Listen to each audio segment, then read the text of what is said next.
Welcome, fans, to our second off-season episode of 2025, sponsored by Lucarelli Law. If you need a lawyer down in Florida, hit up Lucarelli.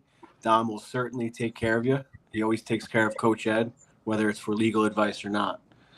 How we doing, fellas? Coach, how you doing over there? Or feeding me. What? Doing good. Trying to weather the heat. What? Yeah.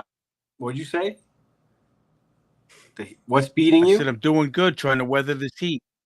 Oh, okay. Dominic, when I'm Might. down there visiting, he's always feeding us. Oh, feeding you. Gotcha.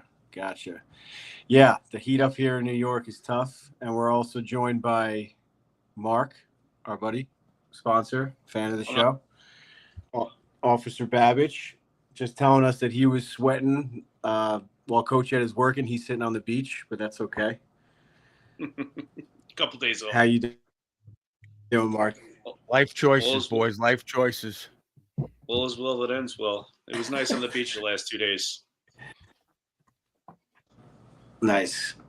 PJ, how about you? You got a nice package in the mail from Little Ed's workshop?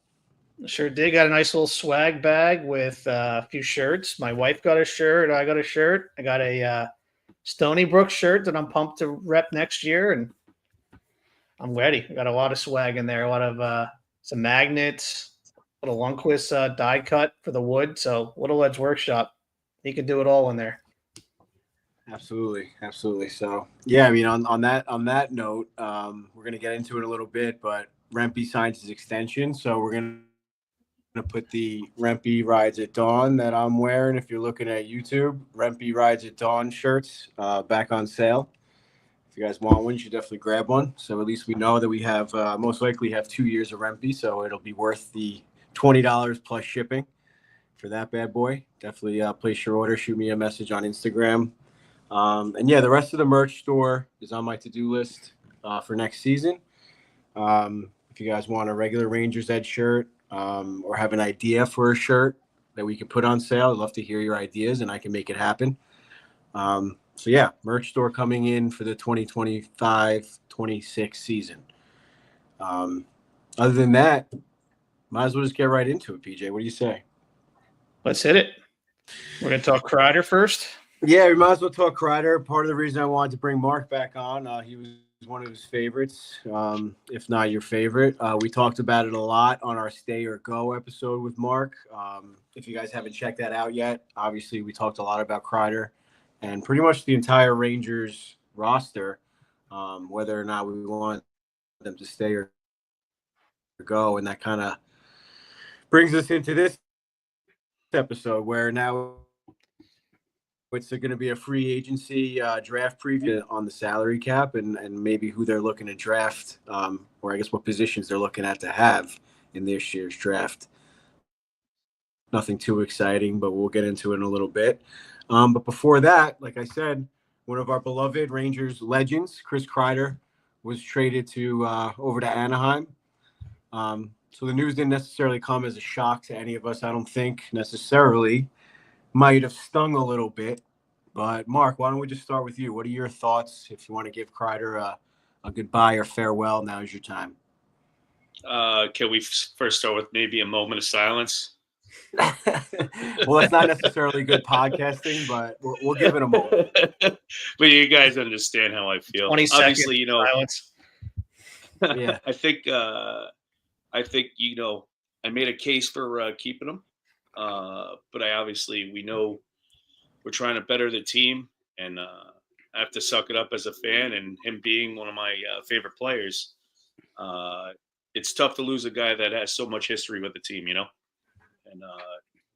but I think in the end, I was saying this yesterday to a couple buddies. I think it's a quick refresh for him, and I think it's be the cap for us. We get that cap money back, and hopefully, I still think his jersey will be hanging in the rafters.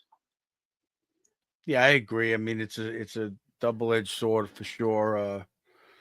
I said in my post that it's bittersweet, but wish him well. Hopefully, everything works out for him. It's going to be interesting to see how he does out there. A little more laid back, probably. Who knows? But Coach, I'm not Well, I'm definitely going to bet he scores a goal when he comes to the Garden. Oh, 100. Yeah, there's no question. I'm not a big bettor, but that's a lock. Yeah. That's good. That's going to be something we got to look at. Yeah. But So, yeah, I mean, same sentiments. I mean, I said it last week or the other week when we did the show on the Stay and Go that, yeah, my heart wanted him to stay, wanted us to finish with a Ranger because, you know, how much he's done in 13 years, so many good moments, spanned a couple different eras. But, you know, like Mark said, the head says they really need the cap space. They got to switch it up a little bit. I think as much as the Rangers wanted him to kind of move on and change it up, I think, you know, he was maybe looking for a fresh start too. I think last year took a toll on him from what we heard Vince or other reporters say. So I think he was ready to kind of get a fresh start too. And, you know, he goes over an easy landing spot with a couple of his old friends. Funny enough that like he was good friends with Zegers and they trade him like 11 days after he gets there, but he still That got was wild. the Rangers. Showing all the pictures of them hugging together, and then he's gone. Right. Yeah, they trained together in Connecticut because I think Zegers grew up a Rangers fan. There were so many rumors that Zegers would end up here at some point, but that's not going to happen now. Let's happy about it. Thank God that wasn't the money they spent with the cap space for sure. Yeah. So, Little Ed, I know during your, you know, we all gave a little bit of a quick clip on social just to kind of say goodbye to Kreider, say our thoughts, and Little Ed probably had the most controversial take. So, do you want to expand on that? Oh, I think we're losing you. You're muted. No audio. Little Ed's in the hotel, so internet is dicey. Can you hear me, bud? Well, like I said in my my post, I got no problem with them letting him go or trading him for whatever they get, but I want to see what they're going to use with all this cap space they've been trying to clear out for 2 years. So, you know, if they make the right moves, it's going to remain to be seen what those moves are, and hopefully it's for a we big think time about player. just having cap space. Just because we have the space doesn't mean we have to spend it, right? You know. Well, at some point, I'm thinking we're going to. No, I mean they're doing it for a reason. I'm thinking you want to spend the money, but you also like. I know we don't want to put the cart before the horse, right? You know, but we're looking at next season as well. A lot of talk with McDavid and a lot of talk about Jack Eichel. I don't know. Are you willing to wait? You willing to wait another year for that? What are your, as a Ranger fan, you think the Garden's patient enough to wait another year? I don't think so. I don't think so at all. I mean, No. as a guy, I go to a lot of games, and you know, I don't think I'm ready to wait for that. I think that's always been the thing though with New York, right? Just high pace, always stuff like this going on. I don't know that I'm ready to wait. I'm not just. But at the end of the day, you know, do we spend all the money right away, or do we save some for next year? Do we fill it all up? 1-year contracts. EJ, what is the cap space right now? As of now, they have like 13 million, but that doesn't account for Keandre or his replacement, and they got to re-sign Cooley still. So that would take up. It's not that much space. It's not. This is why they had to trade Kreider, because if they didn't, they wouldn't even have enough room to, you know, bring back Edstrom, Rempe, re-sign even Robertson and Miller or his replacement plus Cooley. So they need to do something, but a lot will depend upon if they're keeping Susie or what they're going to do otherwise too. So we'll get into that with the draft and free agency, like what we want them to do. But yeah, I mean, they had to do it. It's next year helps too. The cap's also rising like another 9 million in the off season, but kind of like you guys were saying, we'll get into it a little bit more later, but I don't like banking on next year. You don't know. We did this in 2021. Everyone was like, if they're getting Eichel, they're getting Eichel. They traded Buchnevich with the intention that they thought they had Eichel, and it didn't happen.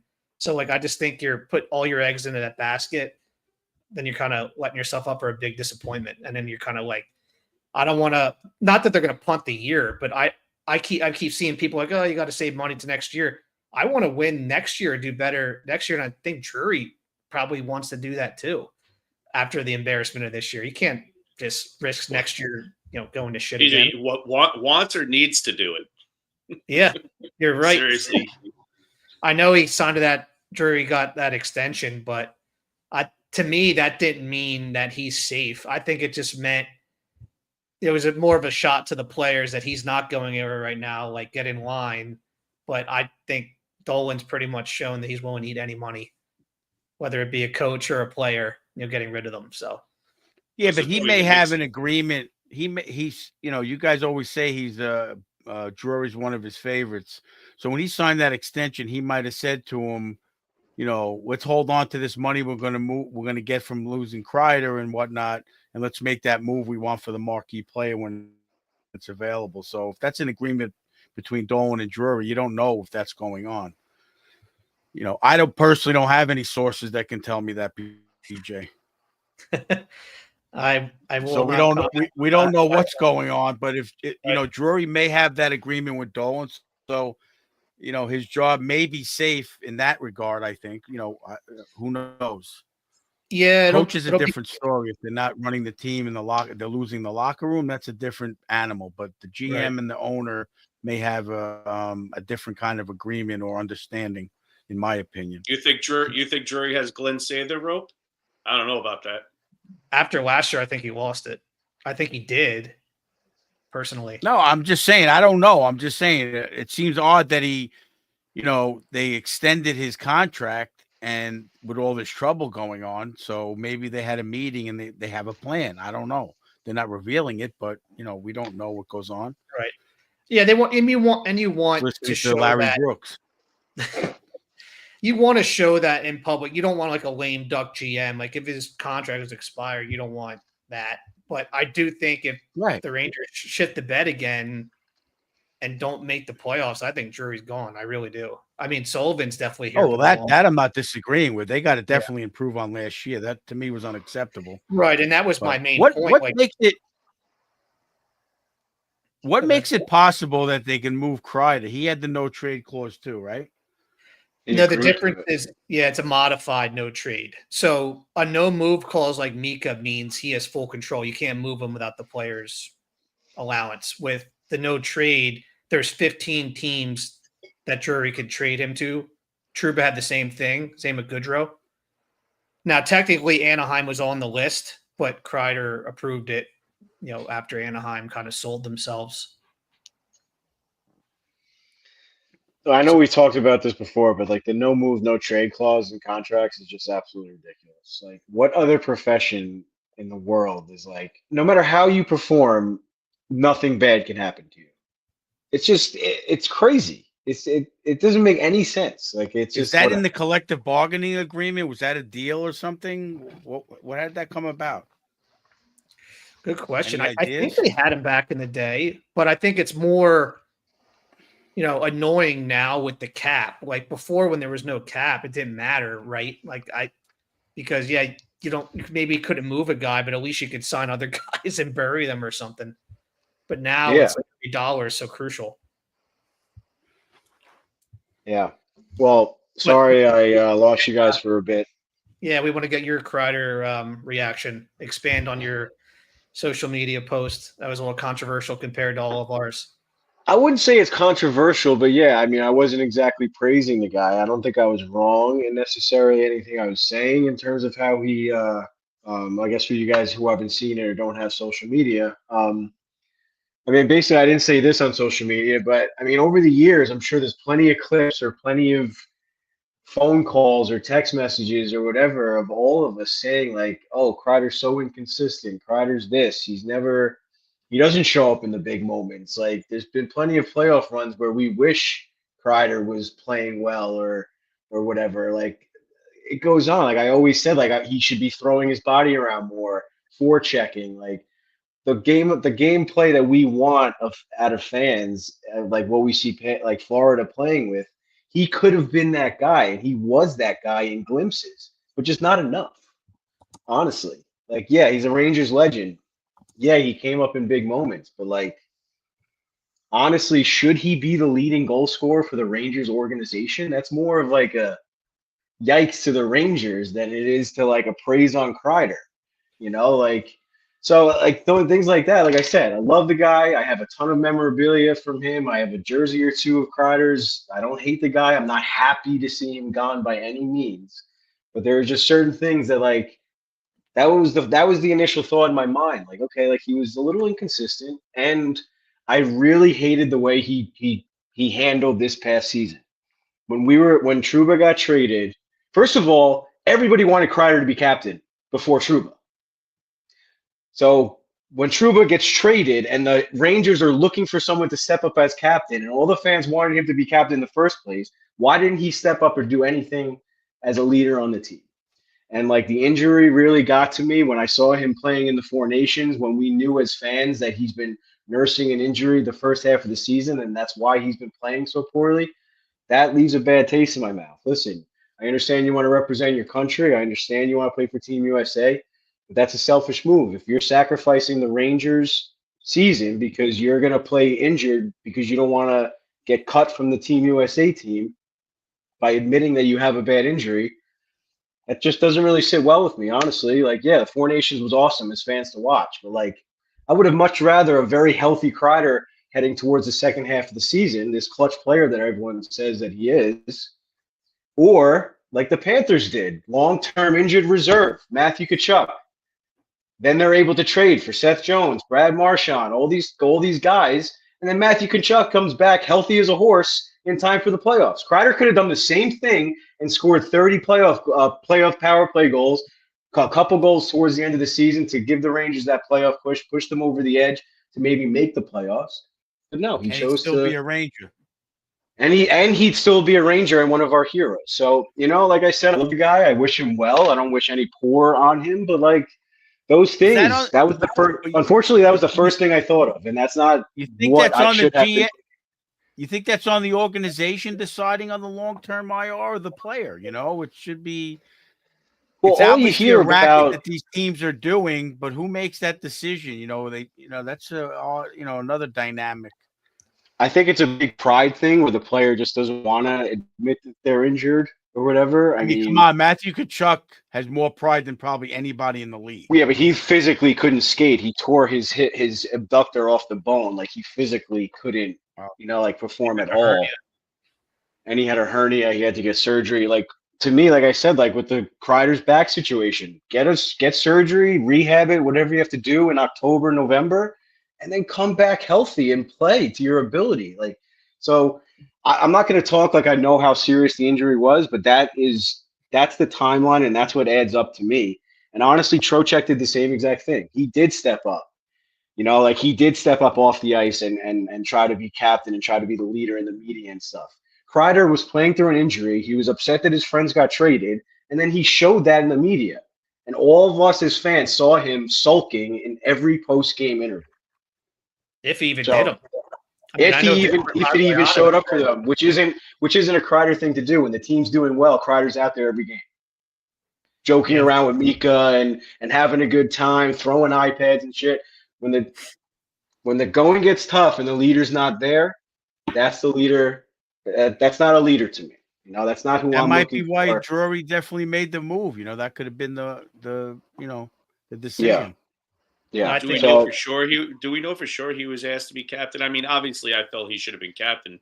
But does a guy that gets asked to be captain of a team? No, that's not. Well, I meant by the. I don't know if he was asked officially by the team or not. I can't speak on that. I meant by the fans. Like a lot of us as fans were like, "Oh, Kreider should be captain. Kreider should be captain." So I felt that way.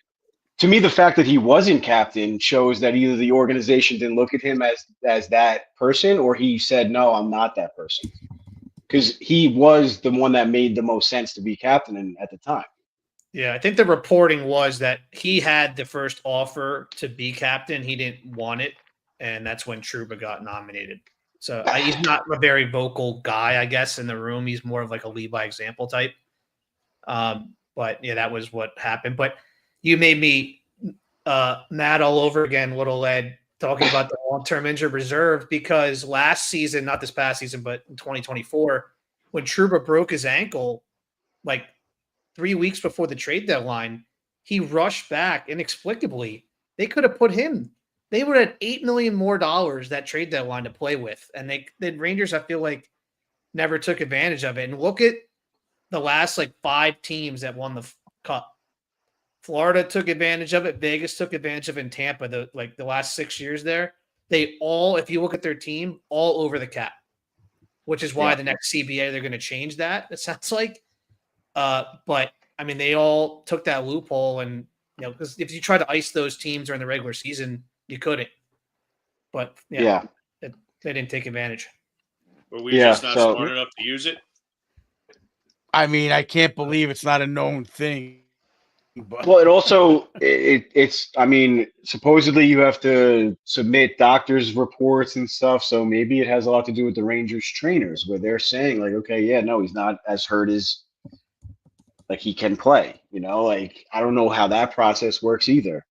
So but yeah, I didn't even think about Trouba. It's the same thing. Like, are these guys afraid that the Rangers are going to trade them when they get healthy or something, and like they're trying to play through the injury to prove and still put up points, or like it doesn't make any sense. It really doesn't. It's that hockey culture where like you don't want to be like looked at like soft, and like I think Chris brought up a good point. Like we say all the time, Chris in the chat brought up that we say all the time, we talk about how, wow, these guys are playing through all this. How tough are you? For the same reason, same other side, are you hurting the team by playing through some of this stuff? And, and even, Chris said again with Schneider, 2 years he was playing with that torn labrum, and he said even he really couldn't be physical. So like, that's annoying to me also too. I'm excited to see what he can do.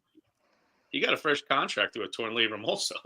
I think a big part of it is too, like, unless like you're like an absolute superstar, like there's always that chance that you can be replaced.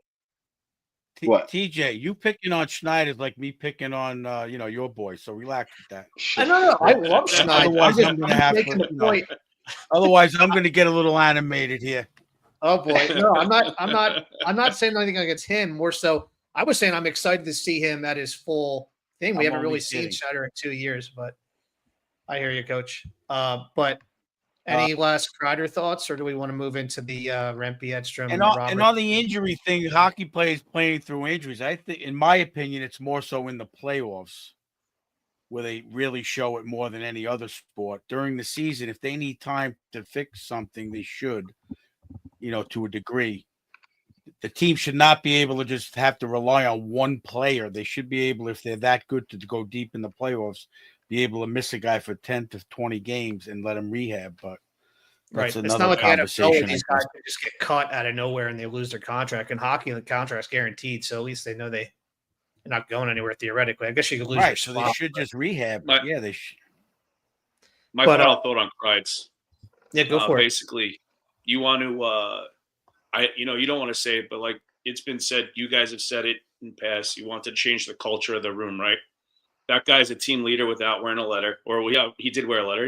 He was an alternate, but at the end of the day, you probably had to take him out of that locker room if you really want Troch and you want JT Miller to succeed, because those are going to be the voices of the room now.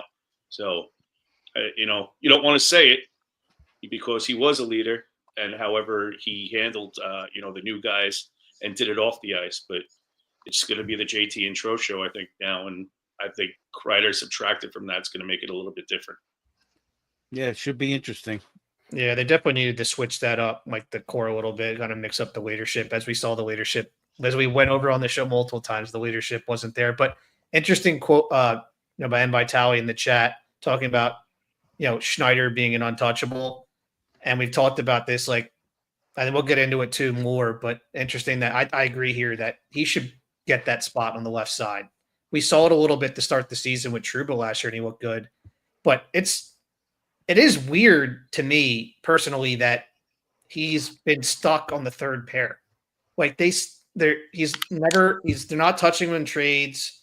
They think so much of him, but yet he's blocked on the third pair. They never, like, you figured after the playoffs the year before when he was riding with Miller on the second pair a lot that he was going to get second pair this year, but he really didn't. It's just bizarre. I don't know if it's the injury thing that they kept kind of burying him in the third pair, but I think he needs to stretch his wings a little bit. Otherwise, I think he should be able to this year.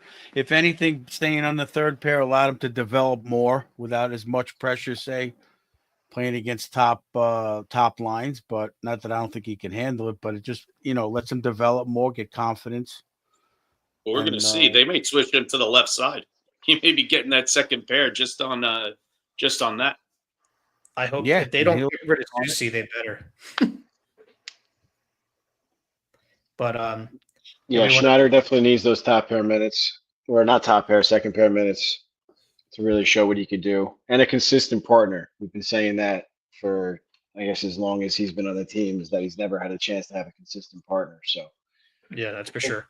hopefully he gets both of those things, and yeah, we could really we've seen what Schneider can do, and I'll never forget that hit that he threw them when he got thrown out of the World Junior game, which I don't think he should have got thrown out for, but that was my first memory of Schneider, and I know he's got more of that in him. So hopefully a healthy Schneider will bring some good things for us. And I think he's got a little bit more offense than he shows too. Definitely, if they can unload him You a little took bit. the words right out of my mouth, Coach. Yeah, I think he's got some offense. I'm not saying he's going to get 20 goals, but I think he's a smart kid. He'll put up some points. Yeah, you can We see saw that he beauty. seems like things on. You can see him reading like a lot of times. Him and Panarin have something like that where he reads off Panarin and he knows when to dip into the zone. And he made some good goals earlier last year. I feel like he was starting to push a little bit for more offense. So and that sick OT winner he had. So yeah, it's definitely there. All right. Is that when he went to his backhand? It was a beautiful one. Oh yeah, that was floating around That was a Instagram yesterday, the day before. Well, Kreider, good luck over in Anaheim. Sorry I spoke poorly of you. I do love you, but you should have handled that season a little bit better. Before we move on, I want to give a shout out to a new member of the chat over here, John Greco. He works over at Lido Golf Course, and he's a new fan of ours, and me and Coach Ed golf there. I guess we're going to try to go once a week at this point. But we golfed there quite a bit over the summer, so definitely check out Lido Golf Course over there in Lido Beach, New York, if you want to go. So thanks. Check out Instagram of Coach Golf, and there's some great clips. He had a great chip shot. Good call. I got to put together the play a hole with Coach Ed video. But I took some golf content and we posted a nice video the other day. That was fun. Yeah, that was well done. I love the way. That's great the way you do that. That was pretty cool. If you guys need a good cigar smoker and someone that could putt barefoot, just call me up. Well, I'm in early talks with Long Island Sports Network about possibly filming a match. So, Coach Ed and I either need people to play against, or maybe we'll just do me versus Coach Ed. We'll see. But either way, the Long Island Sports Network cameras will be on the. Well, maybe we could get Mark to be smoking the cigar. He could be like Lou Albano, like the manager, like John Daly, just walking around barefoot. I'll be a great caddy. Chugging beers. That's right. There you go. So, so definitely stay tuned for some golf content. And thanks again, John, for joining the show and being a fan. Let's get into it. Our fourth line, the Rangers' fourth line, is solidified, and they meet the height requirement. Matt Rempe and Edstrom have been signed to their extensions as RFAs, correct, PJ? Correct. Both same deals, 2 years, $975 annual average value. So that brings the whole fourth line under $3 million, which is exactly what you want. That's a beauty. Yeah, man. I hate to boast about it, but that's a good fourth line if it stays together. And if Rempe picks it up another little notch as far as hockey IQ and effort, he stayed out of the box a little bit more last year when he got the chances. And Edstrom, everybody knows who listens. I love Edstrom, the way he plays. Smart kid. Yeah, another player we saw early on in Hartford last year, the year before. Hockey IQ with him for sure. I think he's positionally sound. He's a good skater for a big guy. I think the biggest thing with these two guys is they want to improve. Obviously, they're young. They want to improve on those contracts. They're obviously very happy to get them, I'm sure. Rempe was posting about it on his socials. And like I said, they're just always willing to get better. It sounds like Rempe is always trying to improve on his skating and even his fighting and things like that. And I think Edstrom is already a step above Rempe, so I think that's great news. So as long as he could stay healthy and not get a freak injury like he did last season, I think we'll be okay. Can I throw a wrench in the works? Go for it. What I saw from Eddie last year, he looked like he was ready to go up to play third line. I think he was just before he got hurt. I think if he Mark, comes back and Mark, plays that's that not way. throwing a wrench into it. That's building on it. I know we're not used to that though. We're not Throwing used a to wrench young guys. into it would mean that you're saying something is not that good. Well, I was we waiting say for the something fourth. negative. We say the fourth line solidified, but I think he could play third line. Well, I think I don't disagree with you. you. Good point. Well, I think a fourth. Yeah. No, I'm sorry. That was No, you're up. Go. No, finish your thought. No, I just think that, like we said, he got hurt last year. I think just at a pretty inopportune time. I think we could have really used him. With if we got into the playoffs, he was definitely playing very well, and Yeah, that happens. So unfortunately, got hurt, and I think he's going to come back even stronger this year. I'm looking really forward to seeing him play. I think we were talking about him possibly moving up, or the team was, or something. Because who got hurt on the third line, or when Hedel got hurt one time? Carrick was hurt also, I believe. Who? Well, we saw Towards the end of the season. Carrick bounce around a little bit, and what I was going to say is to kind of build off your thought. I think like a good fourth line is like you can kind of just pick those guys up and fill in spots if needed. Like they know the system. They're going to play hard. They're going to play responsible. So like if someone gets hurt on the second line, we saw Carrick fill in a bunch of times, and he's great. Like like small situations like that. I think it's important for them. Like we know that they can kind of play anywhere. I'm not saying throw Edstrom out on the first line, but like if he needs to fill in on a shift here or there, like after the power play or something, you could trust him for a shift or two. I think that's very important. Correct. Look, anybody who watches hockey extensively into the playoffs and you saw Florida play, what was the thing Paul Maurice did? Put that fourth line out when they won, because when they were on the brink of elimination against Toronto, they won the game for him, and he didn't forget. That's the importance of that, when you could build on that line. And like I debate with Cousin Ed constantly for years, you can't put a price on that. You have to have that line. You have to have those players, and it has to be a big part of the team. This isn't the 1970s where you can play 2.5 lines. The game is too fast and too physical, where you have to have 4 lines that you're ready to roll when they're needed in key situations. There's no more the fourth line doesn't play for the last 15 minutes of the game. That doesn't happen anymore. And if it does, you're not that successful in a 7-game series. So they have to prepare for that. That's frequently, right, with Florida? All the time. Every team that does it. Vegas the year before, Tampa the 2 years before that, even though the short season, whatever excuses you want to make, they had fourth line players that went out there and they dug in. Florida had that other guy that I couldn't stand. Kona would be upset if you didn't.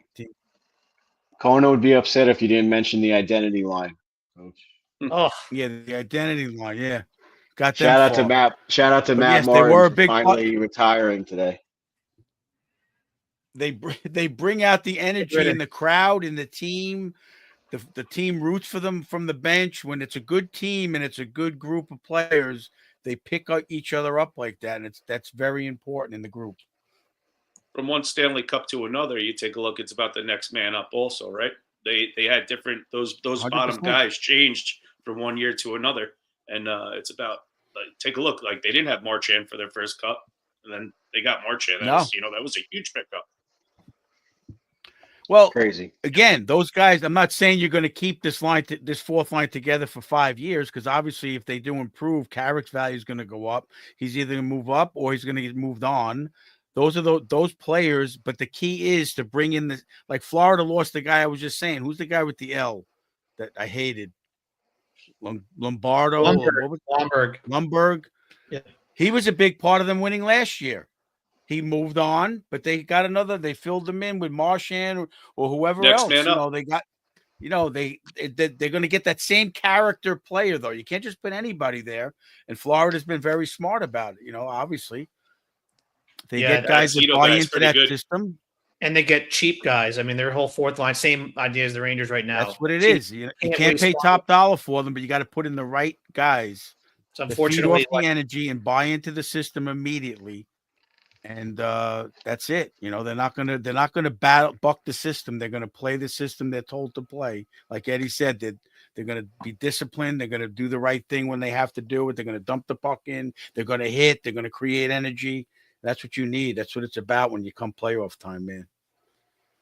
No, I was going to say, push. That line wears defensemen down, and it's exactly what you need. And like you see Florida just hammering them, and like that was the classic quote last year Maurice had. He's like, "Oh, I played hammer that them so they have nothing left in Game 7." And you could see that line was really they were cooking like toward February when Edstrom really started going. He's got his confidence going. That line had so much chemistry, and they were doing so well before Edstrom got hurt, and they really missed him. And kind of like M. Vitale put it up again. I think definitely could put him on the PK. He's got that speed, the long reach. He's got sneaky good hands. I think he was on the PK. He might have got a couple like handoffs. Sporadically. I think regularly, yeah. I would like to see it. I mean, so yeah, I'm excited for that line again. I think Rempe we got to see Rempe's silky mitts too last year. He was, you could tell he was getting confidence. What was that one game? I think the last game of the season, he like carried the puck from the D zone all the way to the offensive zone. I was like, I've never seen him do that. So, yeah. And he's already, in New York training again. So, yeah, these guys are definitely motivated to show they can play. So, definitely possible. I got a lot to prove from last year. So, yeah. Speaking of merch, we got to think of a good Rempe Edstrom shirt. Just throwing that out there. If any fans want a commission on from the merch store, do we do anything with like the Twin Towers memorial type of thing? Or I was thinking that, but that's a tough line to try to cross. Towing a line there, yeah. Yeah, we'll see. We'll think about it. But all right. Oh wait, talk about your boy Robertson. Well, hold on. Before I wait, what Robertson about what? Your boy Robertson re-signing Matthew Robertson. Oh, yeah, 1 second. But before we move off of Rempe, I mean, PJ, this is kind of for you. Everyone was worried, including Larry Brooks, that he might get offer sheeted. Why do you think the reason is that he didn't? And I don't know, like, why do you think his value or his contract with the Rangers was much lower than an offer sheet would have been?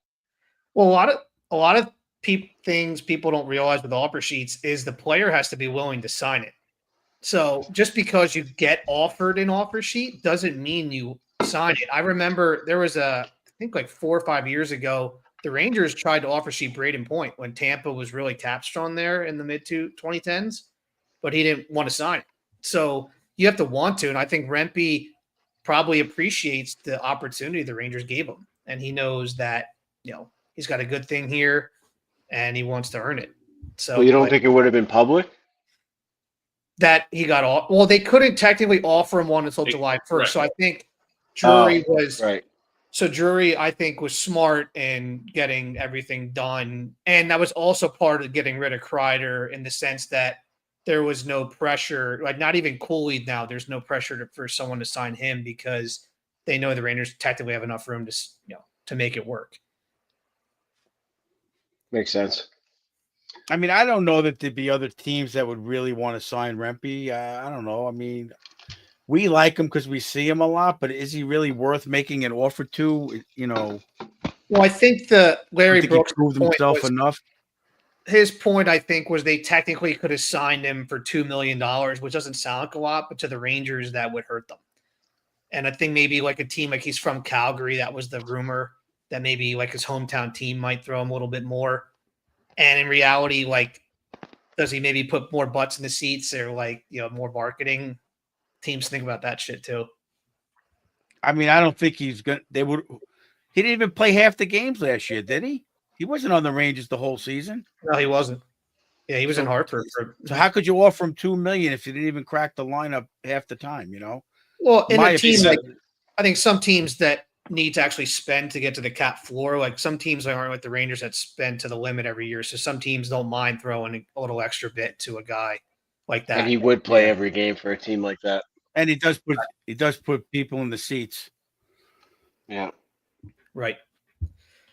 But yeah, All you right. want to Matthew Robertson, 2 years, league minimum. Little Ed posted a video, and he was probably the most excited fan on the internet that Matthew Robertson re-signed. So you want to elaborate more on that? Well, We got our Romo. I had to represent Coach Ed and I. Another guy we discovered down in Hartford when we went to one of the games is like, it's just that stay at home D that, like, I don't know. It's hard to explain. He wants to get better. He wants to get better. Like he got the taste of the uh, NHL at the end of last season. Yeah, I mean he had two really good games, the last two games of the season. Is that showing much? Honestly, to me, it does because the rest of the team gave up. Never mind the last two games of the season. They gave up game one of the season when we were there opening night, and they lost what 6-0 to friggin' Utah, whatever it was. But other than that, like he didn't give up. He proved that he wanted to play and he wanted to be there. And his style of play is not something that's going to blow you away points wise and stuff. But he's a big body and he's not afraid to go into the corners, go behind the net, dig out pucks, make the right pass out of the zone, block shots, like do all the little things that aren't necessarily praised.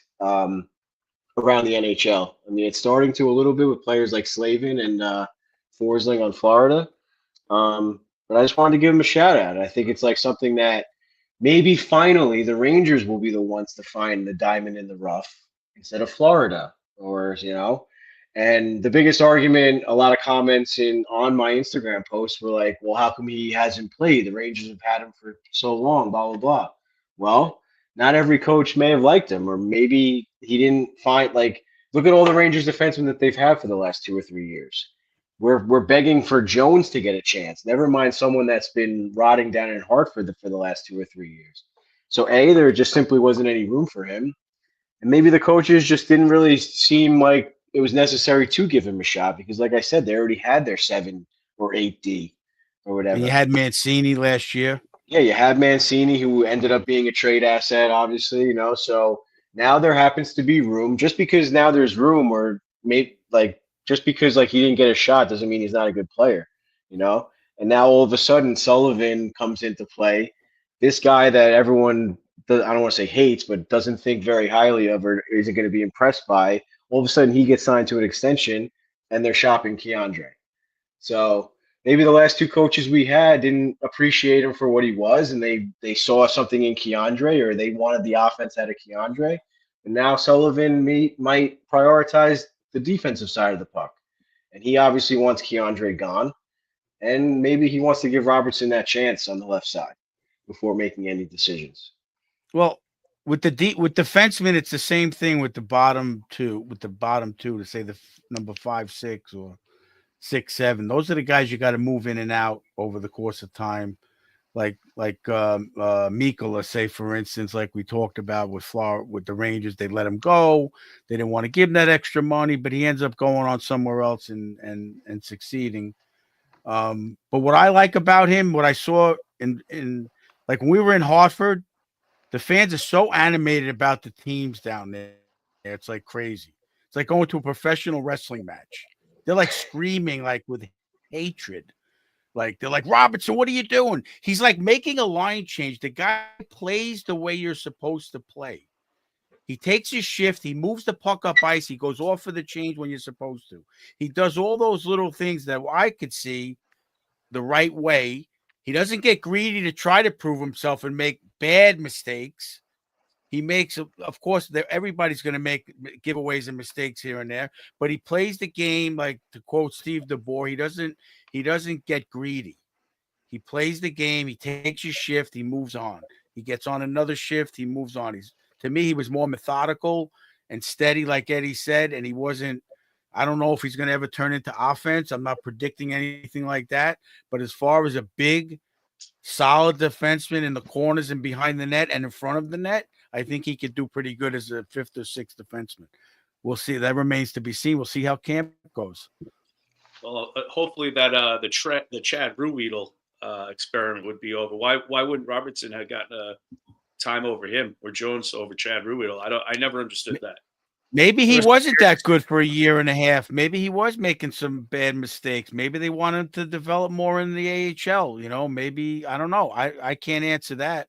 I do Obviously, know he we're had a not in lot the of injury coaching issues. I know he missed a lot of time over the past few years. I don't know offhand every injury, but I do remember that being a thing. Like he was hurt a lot.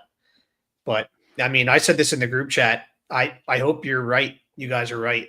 And not that I don't want him to succeed. I that would be great if they can find someone like that to be a third pair or 6'7" guy that could play for league minimum and be a solid defenseman that could skate and be a big body. That's huge because that's how much more money they can allocate where they really need it. So I really hope that would be awesome. That would Well, be a again, cool- you Yeah. got to find the mix. You got to find the mix like Toronto can't seem to find. They front loaded on offense and they can't seem to get those more steady defensemen to create that balance. Obviously, that's the hard part in pretty much any sport is to find the right balance and cohesiveness with the defense and offense. So, And like you said, obviously you need this to have those low. You need to have those low salary guys that are going to step up and play a little above themselves. right. I mean, look at Forsling's contract. I mean, obviously he's not making league minimum, but like these guys are important. Like they have to like the defensive side of the puck is what wins the championships, as cliche as it sounds. But like a guy like maybe this is just the Rangers fans talking in me, but like I'm sick of these big contracts and these guys just not performing to them. You know? Like I'm looking for these guys that are trying to earn their contracts, like Rempe and Edstrom that we just talked about, that we know for a fact these guys are working hard in the offseason.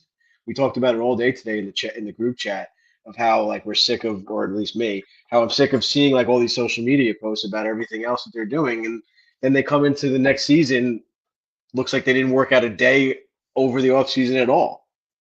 So like we know for a fact that these guys are working, busting their asses, trying to make 2 million on their next deal, 1 million on their whatever it is. Like so for me, like I think Robertson's going to treat every game like it's a playoff game, like he's battling for a spot because he is.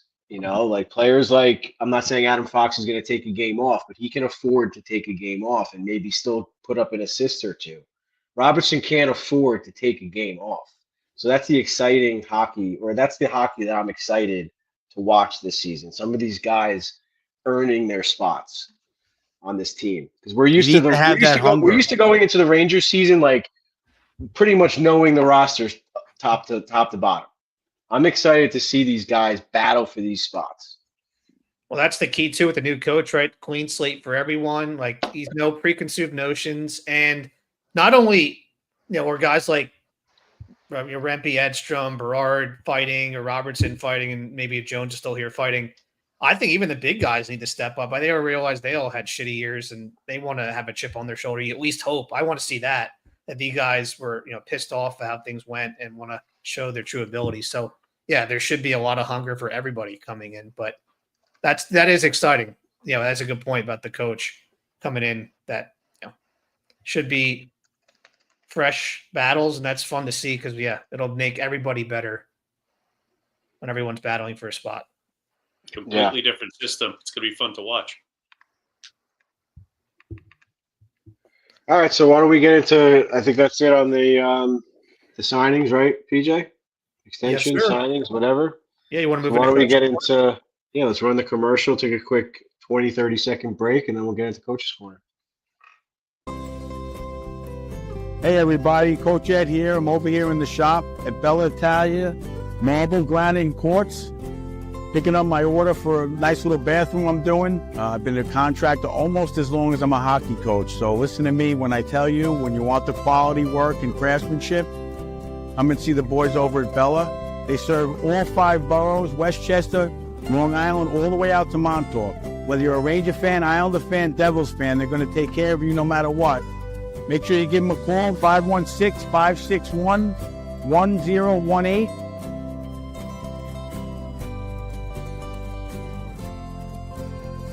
Let's go Rangers.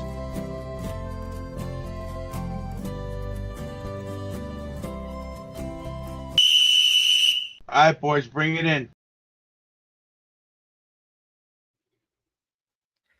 That's You not know what my Coach. favorite part of that commercial I think is when he looks back at the phone number. just to make sure he gets it right. But on this note, we have a special guest tuning in from Fatherhood. Oh, Let's put him on the big screen for a quick second. Say hi. I love that commercial. I logged in right on time for it. What's up, guys? How we doing? I'm doing good. First of all, my question is: I missed your phone call the other day, but what is nap duty? Nap trap, you mean? Oh, no, you Nap said I'm duty? on nap duty. I thought you said. Oh, so the baby will not sleep in the bassinet during the day, only at night. So nap duty is you have to sit there and he sleeps on your chest or in your arms, and he is sleeping. He won't sleep. He'll cry if you put him down. So Oh, I thought So I saw it's- him in the playpen.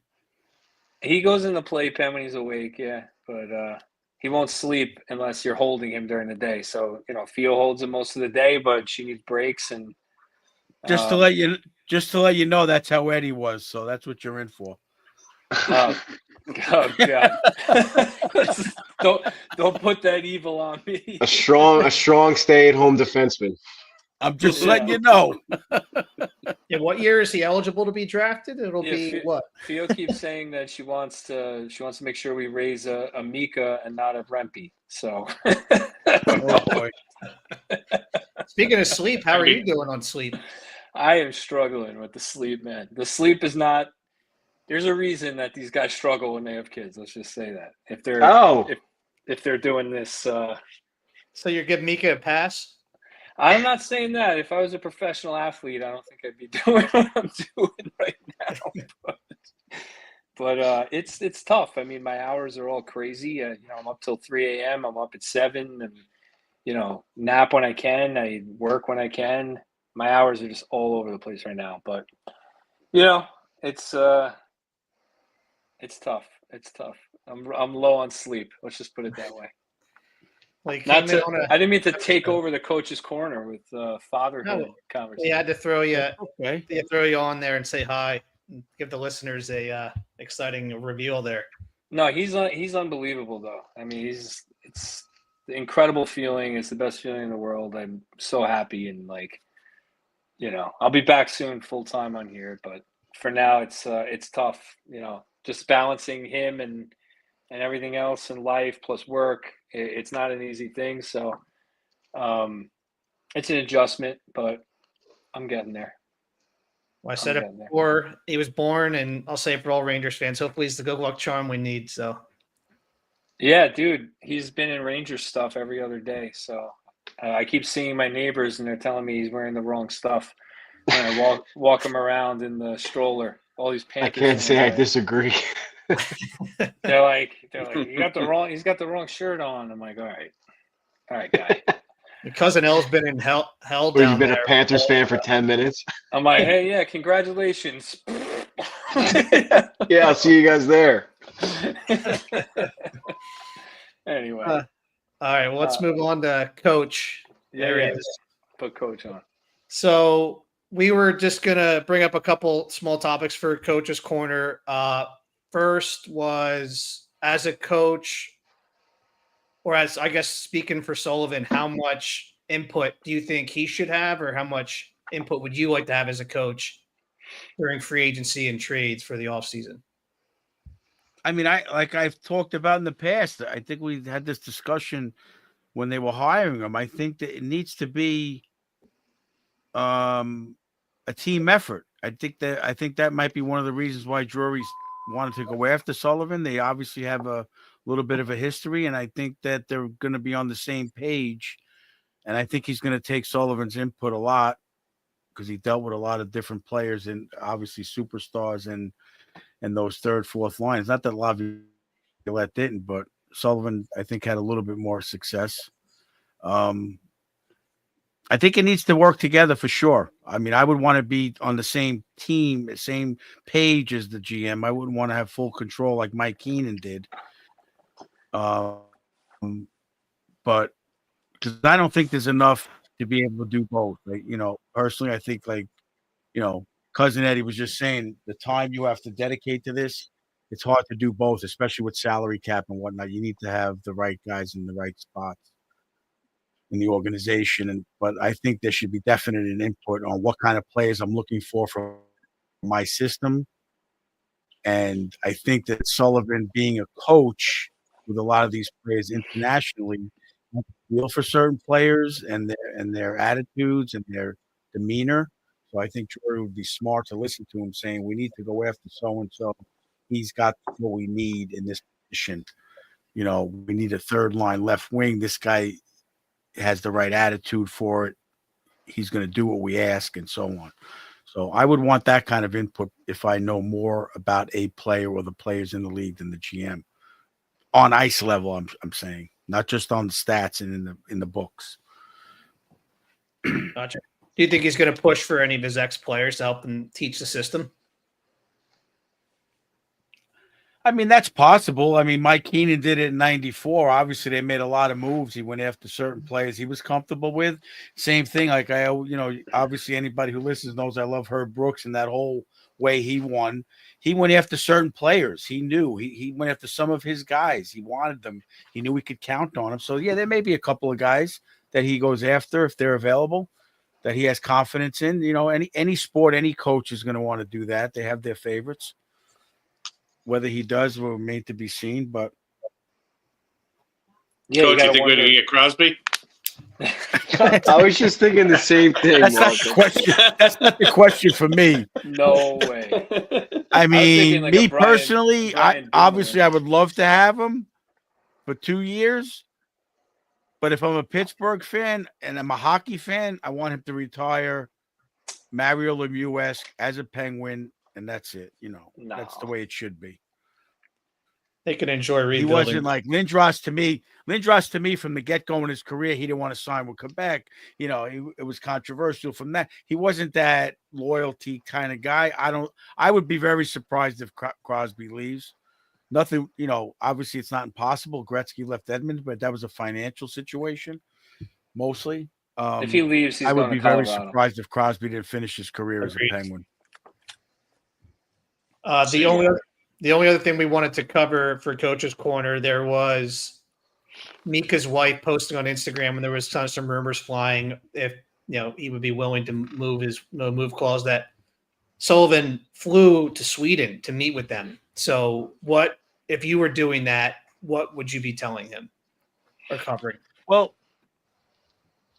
wait, the wife said that I didn't see all this. Yeah, so there was a This few must have weeks been in your ago. 152. After, This must have been in your 152 text messages. so during when Kreider got traded, there was a lot of speculation that now Kreider was gone, that maybe Mika be more amenable to moving his new move clause and going somewhere.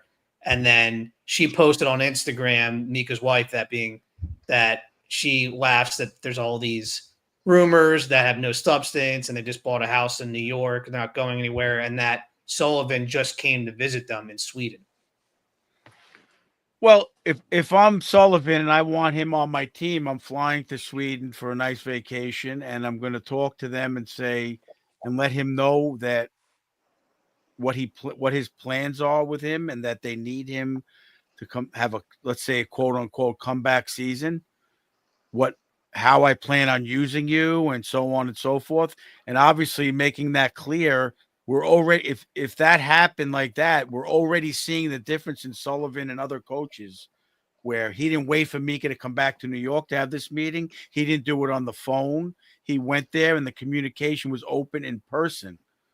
And obviously, he wanted to tell him face to face, shake his hand and make it known. So if anything, how could we say that's not a positive sign right now? And, I think that's a great move. Yeah, Mika's going to be here, right? They got to make this work. You got to be back to at least somewhat of how he is.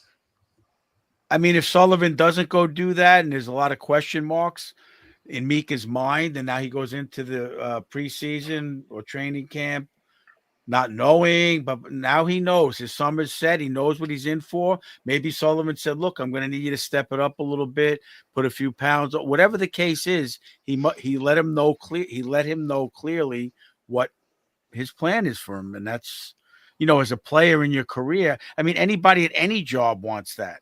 What's my plan? If you're held in the dark and then you feel like you're insignificant, your attitude going to work every day isn't the same. There's that cloud. Like, is this going to happen? Now he knows what Sullivan wants. He came halfway around the world to talk to me, or a quarter way around the world, whatever. And and it's got to make him feel better going into the preseason. Cool. Any other questions for Coach before we move on to the draft stuff? No, Just he told him. echo on what he said about Mika. Mika was playing well towards the end of the season when it came to pairing up with JT and taking that wing spot. And I don't know if you guys watched him in international play. He looked great. So you pair that, you put that all together with the coach going to put confidence. The coach went to Sweden to talk to him, giving him that kind of confidence. Hopefully he comes back, and that's another guy that we need to play. I think that, and I think he will. And a question Yeah. in chat, Fan Vitale for everyone. Do we think Mika plays right wing or center? And they pitching for Rossi. That was me last episode. I think he would be a great young center they need to have in there, especially if he's playing right wing. So I'm up for that. But yeah, what do you guys think? Right wing or center? I think his days at center are over, or at least if I was the coach. If they have the personnel to replace him, or if they're going to go after someone like Rossi, then I think he performed pretty well next to Miller, and I think he needs someone like Miller to push him. Kreider obviously wasn't that guy. I mean, that's another thing. Like, if he was such good friends with Kreider, how come Kreider didn't push him to be a better person, or why did they push each other? So hopefully Miller could be that guy. I think he will be. And I think we started to see that old Mika a little bit towards the end of the season. Him playing wing opens up a whole nother dimension also, because now he doesn't have to be down low on defense. Right. You got a guy like JT Miller that's great at finding seam passes. Mika could be busting it, getting a lot more 2-on-1s or even breakaways. It opens up a whole nother dimension with his speed and his ability. So, that might have been what Sullivan discussed with him also. My plan is to keep you on the wing, or my plan is I want you second line center, JT's first line, or whatever the case is. I'm gonna guess and speculate that Sullivan made it relatively clear that this is what we need you to do. This is our plan for you. What's your opinion? What's your ideas? What do you want? And, he's going to make a decision based on that. Again, the lines of communication are open. I don't think we've seen that from Ranger coaches in the last 6 to 8 years that I can remember. You guys remember any of that? I think it depends whether he plays center or wing based on who they acquire. Right. I mean, that too. If the Rangers go and get a Peterka, maybe Mika's a center in that lineup. If they go and get a Rossi, maybe he's a wing. But showing last year that he could play wing and he's flexible, he could play center or wing, gives the lineup more depth, I think. And I worry about putting him on the wing, and that third line looks pretty ugly. If it's all rookies and Parsonen, that's a risk. That's a risky way to start the year. Whereas if you put Mika at center, you spread out the wings through the top three lines, maybe with some rookies sprinkled in, looks a little deeper. So I think it's just going to depend on who Drury gets, and I think Sullivan's probably open to both. It would be my, at this point at least. Mark? DJ, what did we see? What did you send me the other day on social media with Parsnips? He was working out. I said to you, man, he listened to you last episode. Post that workout video. Was he doing Pilates? Working no, he was not doing Pilates. He was on the squat machine. So is that what he was on? I couldn't tell. It was not a squat machine, whatever the sled thing. But Mark, that's because you're used to doing hot yoga. A contract. Hey, listen, hot yoga would be great for hockey. Very the hardest workout I've ever done. Not even close. I can't do it with that heat. No way. They gave Parsnip they gave him a contract, right? He's gonna get a crack at that 3C, I think. Yeah. Another young hungry guy looking for a big contract, man. They're gonna all be working hard, fighting for those spots. another guy that came back from injury at the end of the year, right? He was out a little bit, and then he played well the last couple games of the season too. So I hope you're right. I'm skeptical. Like 3 teams healthy scratched that guy last year, including a smart team in Colorado. So I'm skeptical. I hope you're right, but I don't love the idea of starting the year with him penciled in as the 3C without really any depth at center behind him other than Sam Carrick. I'm with you, Ned. I think I would love for him to develop into that. I think he could. I like him. I think he's a big young body, and he's got some good attributes. But I wouldn't want to pencil him in there with no depth behind him. So Well, at the start of last season, who was penciled in at 3C? last season, Nick Bonino, was it? No, Filipino. No, Two seasons. Trocheck actually. Heedle was second line with Panarin. Even worse, PJ. So let's take Coach Ed off the big screen before he has an aneurysm. Filipino is a little more of a proven player than Before I go Parson, chug a with bottle his of Jack ability to Daniels. Yeah. On that, I do have to run though, boys. I just wanted to pop in and say hi. You got nothing Kill else? it. We're giving you some screen time. Give us a cousin Drew Wait, rant. real Give us quick. one cousin Drew rant. Drury. Yeah, cousin Drury. Yeah. What do you want the Rangers to do? As this is a preview episode, what do you want them to do in free agency and trades? Yeah. So all right. So I'll give it to you. I think that it's a given that they're probably going to go get Gavrikov. I like that move. I think they need a defensive defenseman. I think with the cap going up, that's fine. So I would do that. I would look to trade Keandre for this is probably something that people wouldn't agree with, but for futures, because replacing Keandre with a guy like Peterka or Rossi or something like that it's going to eat up more cap, and it's going to be hard to fit everybody in. I don't think they can bring in Gavrikov, Peterka, and keep Cooley without moving out Laff or Zibanejad or Panarin, something like that. So I just don't see that. So I would bring in Gavrikov. I'd sign a guy like Dumoulin, who or Grzelcyk, who played under Sullivan in the past for another LD spot on a cheap deal. And then you got your 6D, and then at forward, I would go bargain hunting for a third line player, somebody who's going to take a $1.5 to $2.5 million deal, play on the third line. And personally, I'd let the young guys go. I'd play Othman and Berard to start the year. I'd start Perreault and Hartford, and I would spread the lineup out, man. You got Miller, Trocheck, and Zibanejad, 3 centers. You got Laffy, Cooley, and Panarin, 3 solid wings. And then you just kind of mix and match there. You bring in a veteran and play Othman and Berard on the other wings. That's what I would do, because I would save the cap space for next year. That's just my opinion. Next year's loaded. You got your first-round pick for the trade deadline. If the team is good and you want to add something, you can move that.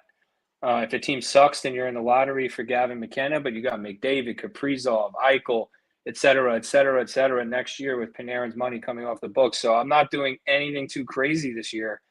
And I think, moving a guy like Laff, I just keep seeing that, Laff for Peterka.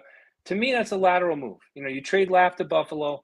He's going to put up 80 points in Buffalo. Peterka's going to come here and put up 45, and then we're going to complain about Peterka. And that's just it's about situational deployment with these young kids. Laff is fine.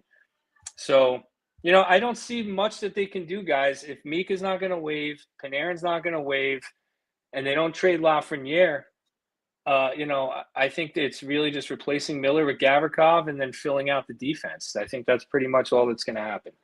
That's just my opinion. I know that'll upset PJ. PJ wants some wholesale changes. I know that's going to upset you, but I think that's the route that they go. And honestly, I think it's prudent to be conservative this year with all those guys that are available next year. This is more of like a pivot season to me, and I really don't think anyone is going to beat Florida next year. I know people think they're running out of gas, but they're going to keep all those guys, and it's going to be really hard to beat them, man. So I'm not going all in now with McDavid and Eichel not signed. If they sign and Kaprizov signs, then we can start looking at other options. But to me, those are the. We touched on that before you jumped on early in the show, and like me, Mark, and Coach were talking about that. How I don't want to put all my eggs in that basket yet. We don't. It's not a guarantee. We did this with Eichel in 2021, and nothing happened. Yeah, I don't want to waste another year of Igor, Fox's prime. JT's 32. I don't think Trochek's I don't think you're wasting it though, man. I If mean, you're not you're going to improving try the and win. team this offseason, you kind of are. You don't think Keandre to Gavrikov isn't an improvement? Plus, It is, and plus, but you lose I think that's a Kreider. tremendous You lose Kreider up front, though, so you're robbing Peter to pay Paul a little bit. Kreider It's not didn't do a anything huge last improvement. year. Kreider was useless last year, pretty much, man. We got a He full still year had of 20 JT goals. Miller. He You still got a had full 20 year. goals, and he was Okay. hurt. But I mean, a healthy Kreider. I'm just thinking Kreider this He had year. 20 goals and 0 assists. You got JT Miller from start to finish. You got Gavrikov over Miller. You got another year of development on Berard and Hoffman. You got another year of development of Cooley. You got Lafreniere getting a bigger role. You got to expect these guys to perform. I mean, you got to give Laffy the minutes. You got to give Cooley the minutes and see what they got. And if they're not good enough, then you move them and you go get somebody who's better. But they have to play in those big time roles in order to see if they're good enough. I mean, otherwise you're just, robbing Peter to pay Paul, moving those guys and replacing them with a similar player. That doesn't make much sense to me. So I hear you, but I don't think it's a wasted year. I just think that you're being a little cautious. There's nobody out there right now who I say is like, that this is the guy. If they get this guy, they're going to win the cup. I don't see it. I see that next year with about 10 guys. So in my mind, I'm not like, putting all my eggs in that basket. But if there was, an Eichel right now and we were talking about like, hey, don't sign Eichel because McDavid's available next year, like that to me would be crazy.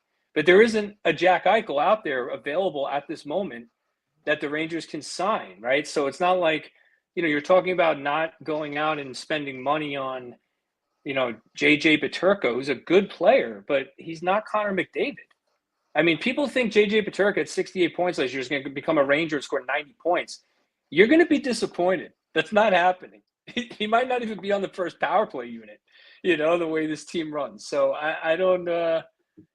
I'm not saying don't improve the team, but I don't want to fill the cap going into next year. I'd rather just be prudent, let the young guys develop.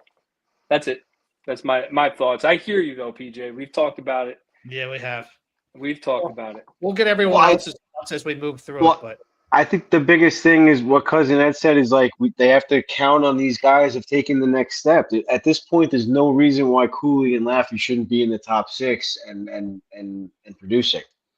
Yeah, why is it Cooley in front of the net and Kreider spot on the power play? He can't score. Right, This is like to me, this is that that's sink an or easy. swim. Well, Trocheck can say that too. You throw, this is throwing them in the deep end, guys. You got to swim at this point. Take the floaters off, and then that's you're gonna get. feel. Hopefully you get Laffy on that power play now too, and maybe open it up also. That there's a power play spot, PP1 spot that's open too. Who's going to take that? Hopefully Laff will snap out of it. Yeah, same thing with Schneider, right? Like give Schneider more minutes, put Borgen on the third pair. I'm all about Schneider on the second pair and Borgen on the third. But I mean, or we talked about that with moving Schneider even to the left. Maybe. Yeah. Now he's still here. Coach Ed would love that. All right, guys, on that note, I got to run. Kill it the rest of the episode. I'll talk to you soon. Good luck. Love you, bud. Talk to you soon. Thanks, guys. Love you guys. All right, so we'll get into everyone's like draft and free agency, but I wanted to get his opinion before we dipped out. But the first thing we should talk about with the draft was the news yesterday about the Rangers making that decision about giving up their first round pick this year and deferring it to next year. So I was curious about everyone's where they were at before it happened. Did you want them to keep the 12 this year, or would you prefer what they did? I'll start with Coach. I'm not that big on prospects and stuff, but from what I understand, it wasn't a strong draft, so it's probably a smart move. Mark? So I was 50-50. I've been listening to a lot about, that 12 spot that, the first 1 through 13 spots there is talent there, but there's a heavy fall off after. So, you don't know what we'd end up with. And I think at the end of the day, I thought it as you need a first round pick to be able to offer sheet somebody. So that's where I was. And if you need a 2026 first round pick. So I was going to give it to, give it up. What? I think they should have kept the pick and drafted Hagen, so the Islanders couldn't. They would have had. There were some whispers that they were trying to move up That's to do that. so. That's what I heard about the Miller. Hearing a lot of about the Miller trade. We still may be right now. Obviously, we don't have a pick in the first round, but I think with the Miller trade, you're going to end up with a first round pick. Yeah, it could be part of it. They could be knowing that maybe they're getting some first round pick this year in a trade for him, so they're more willing. Now they have one in each year, so that could be part of it. My mindset and going into it before they made any decision was I was looking at it as a trade asset. In my mind, they're in win now modes. I wasn't concerned about who they were drafting. I was worried about what is more valuable that can help them trade the number 12 pick this year, or is it that 2026? So obviously, I think they tried. I think Vince Mercogliano said in his podcast that they tried to trade that 12 pick, and obviously nothing was good enough for value. So the more he kind of talked about it today, made me understand and agree that maybe this was the right decision because they had that flexibility, like you said, Mark, for an offer sheet. Cousin Ed said it. Now they have an opportunity to have that as a weapon at the trade deadline next year, or next year is a better draft, like Coach said. So all the way around, that was probably the reasoning. I think it was a solid call. I know there was a lot of speculation either way. I think it was definitely I don't know.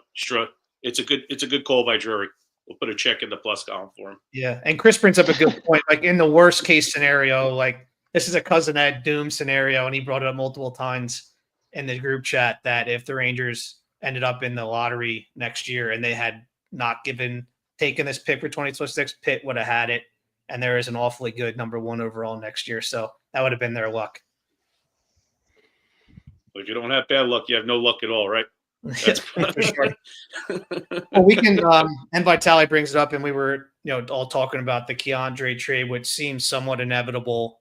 So, like, what is everyone's ideal return for him if they're trading him? I'll start with you, Mark. Just I think at first, like Cuz was saying, I think you need to get futures back. I think we need to start getting some picks back, a first and a third, maybe a guy that could go to the Wolf Pack and maybe come up and play for something. But I think we need to get younger. So we have a pretty old team, and we need to bring our young guys up. So I think a first, a third, and something maybe like that would be great. It's funny enough you say the first and the third, because if he got offer sheeted, that's the compensation the Rangers would get anyway.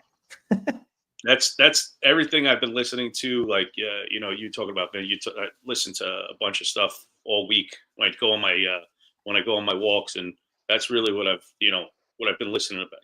The first, the third, but definitely a first round pick. I think Key. Let's be honest. Key still does have a lot of top end talent. He still is when you go to the Garden, you're watching him. He is really good. There are just some bonehead moves that you're like, oh my god. But he's still a really good defenseman, I think. And still young, 25 is and size. Like other GMs might look at that differently than the Rangers. The Rangers know him probably better, but whoa! I said size last time, and Ed jumped on me. You could have size. Set him up again. Little Ed, what's please I know don't. It could be your dream come true if he goes. So I know you would. I know you would give him up for nothing. But what's your ideal trade? Just scroll through Instagram and take a look at how much size he's got. But other than that, his girlfriend's bigger than him in most areas. Let's just put it that way. But what was I going to say?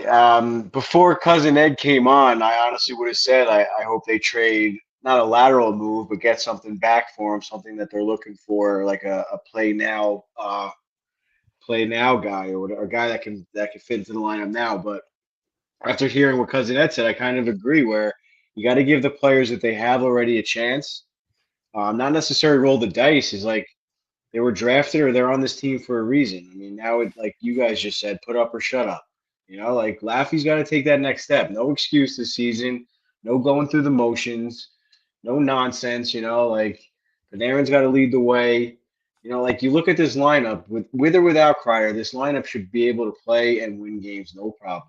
With Igor and net, with Fox leading the way on D and on the power play, these young guys should be able to play. So that being said, yeah, I think you trade him for some picks, you trade him for some future assets. You go and try and sign Gavrikov like we've been saying all episode. And we just went on about it, how they just signed Robertson to an extension. So I don't think they're really too concerned with getting another like D for him, at least, maybe to add some forward depth. But for right now, I think they have their eyes set on Gavrikov, and the rest of their D is kind of shaping out the way that they want it or the way that they hope is going to be productive. So yeah, I mean, I think they just got to get rid of him for some assets. To me, that doesn't really mean anything right now. So it really is a bag of pucks. But hopefully, those assets that they get back end up being something in when Patrick is ready to be negative on this podcast instead of cousin Ed. Coach? What is Robertson on Dallas still available? Supposedly. I mean, the idea is they brought in Rantanen, who they never expected to get, and they signed him to what, like 11, 12 million. And Robertson's last year of his contract is now, so next year he's probably looking at double digits. And they have a couple of big defensemen to sign. Harley, who really was made 4 Nations and has become a really big defenseman for them. They have to sign him too. So they only have so much room. So theoretically, I think the idea is they want to recoup some of the assets they traded for Rantanen for him. They just snuck in Jay. So they wouldn't be able to also, right? Say that one more time, Mark. They just signed Ben also, right? They're going to. I don't think it's official yet. Yeah. They signed I don't Duchesne. think so. Yeah. Duchesne they re-signed. They had less cap space than we did. So they did wouldn't be trade able to, Markman, though, which helped. Maybe like $4 million, but they wouldn't be able to afford Keandre. no, they don't. Unfortunately, they don't need any lefty defensemen. They're loaded on D. The trade, And they're looking to win the cup next year, not Well, you don't have to tell them that, Ed. Coach, you would pass out. Hopefully, Coach, they're not listening to me and you. Coach, you would pass out if I told you what the trade offer for Robertson would be, like the actual offer that like is speculated. You ready for it? What is it? Cooley, Schneider, and a pick. Get the hell out of here. Keandre. And I would do it. You pack their bags? I give him Keandre and Hoffman. They wouldn't do that though. That's the problem. Guys, we already signed no Robo. one's available. I think you can roll the dice with the D you have now, personally. With the right team structure, I think that D is sufficient with the goaltending we have. And he's big on Berard and Offman stepping up, but he doesn't think Parsonen could do anything. But he wants to give them the chance. I personally don't think Berard is going to be a long-term NHL player. Nothing against the kid. He hustles his ass off. He plays bigger than he is. I don't think he's going to boost that third line that much, personally. I think we need to go for another forward that can put some bucks in the net. Personally, if you can get somebody for Keandre, maybe something hidden that we're not thinking about right now. But the guy Rossi plays what, center? Center, yes. And that's where I'm looking at that, because Keandre's from Minnesota, and it just kind of feels like a match made in heaven. I just think that's the trade I want. So that's where I was going with the Keandre. All right, so but what's the lineup if we do that? You're going to put Trocheck as third line center? You mix and match. Like, yeah, it could be. You can maybe create. It depends what Sullivan wants. If he wants a matchup, Well, you got to have a plan, PJ. You can't just say we want to get him. Well, either way, whether you have him second or third line center, you're in great shape. And then as the other guys age out, he's only 23, so he can move up then the second or first line down the road. So that's where my head was at with Rossi the last episode we were on, because he's younger. And the Rangers centers right now are Miller's 32, Trocheck's 31, and Mika, if he's technically a center, is 31, 32. So you need a young difference maker in there in center. So yeah, I wouldn't hate that. And like I said, I'm not big on Berard. I'm not big on Offman developing yet. I think it's a big risk.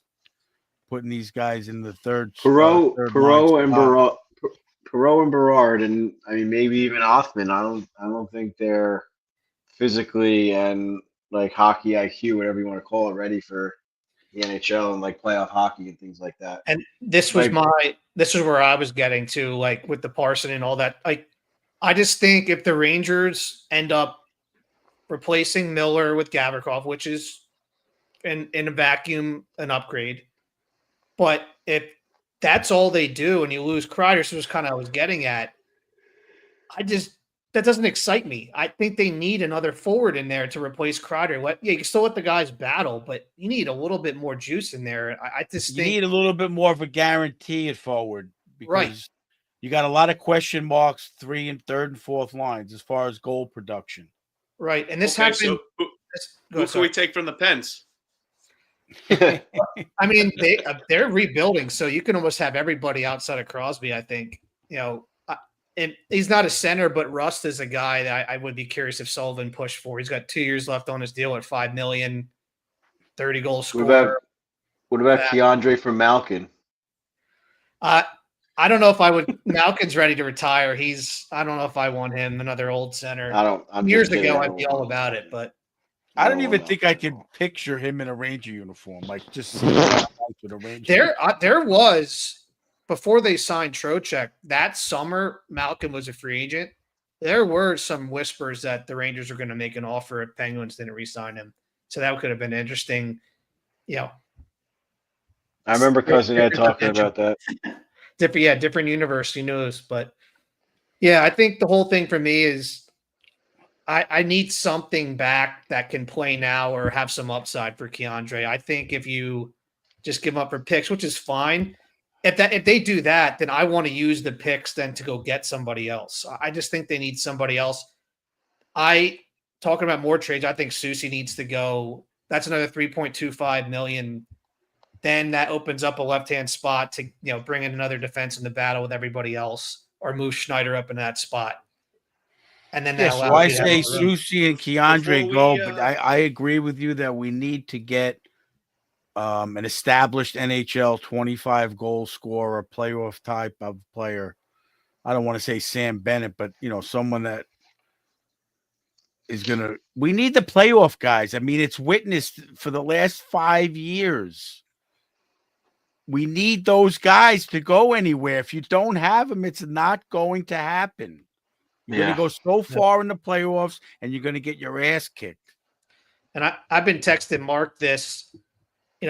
Last summer, the Rangers, they get rid of Goodrow. There's all that rumors that Trouba is going to be traded.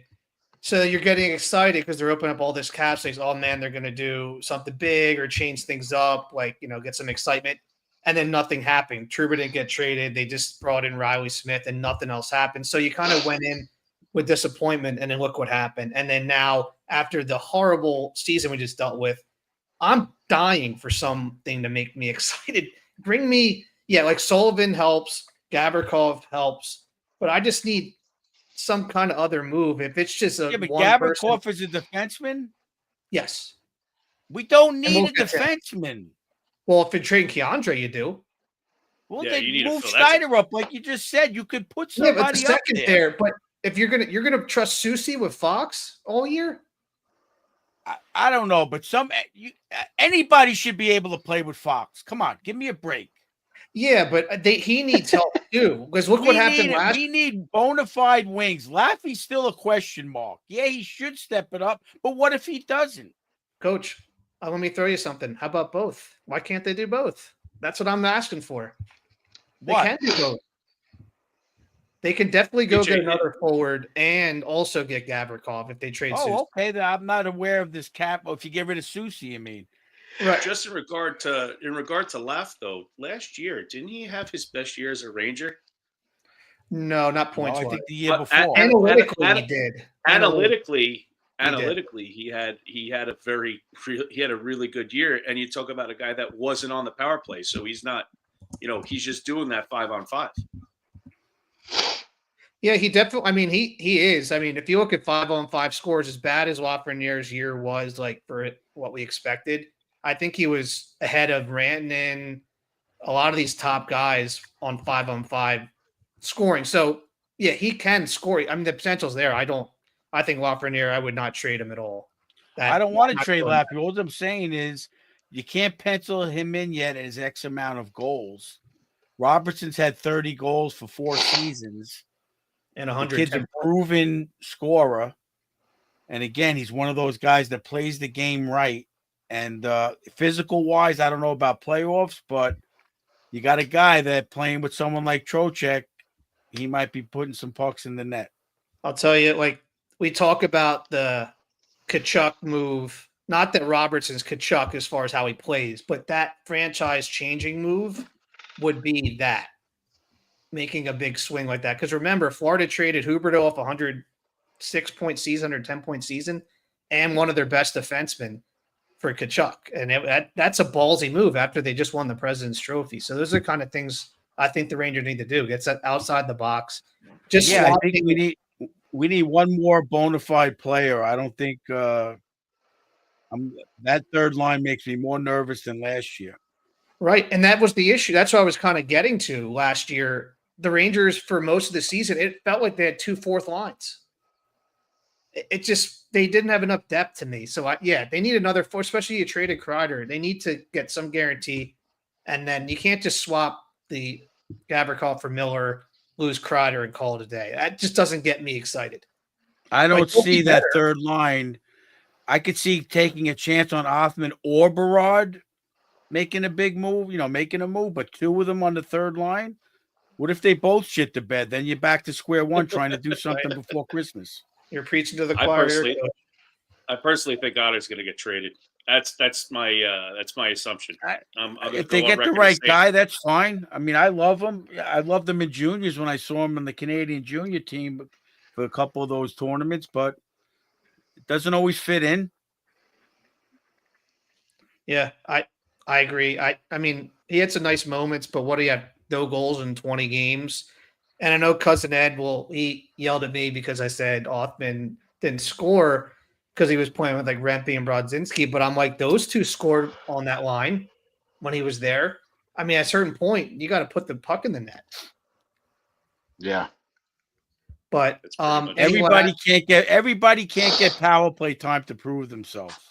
Right. Well, look at, like Mark said it. Look at Laffy the year before. Right. Everybody can't get power play time, and you're going to win. And look what happened with Leonard on Washington. They gave him the shot at the end and in the playoffs. Not good enough yet. I mean, not there yet. Cooley got no power play time really, and he scored over 20 goals, all 5-on-5 or shorthanded. So like, Cooley deserves the power play time to take Kreider's spot, in my opinion. Yeah. That's a guy that busts his ass every shift, and he's always crashing the net. I am looking forward. We talked about fresh starts. I am looking for kind of like a fresh look on the power play after how bad it was. But any other trade targets that anyone wants to talk about that they want before we move into free agency targets? How do you feel about Bo Byram? I would like him, but he almost feels like another Keandre, like he would frustrate you.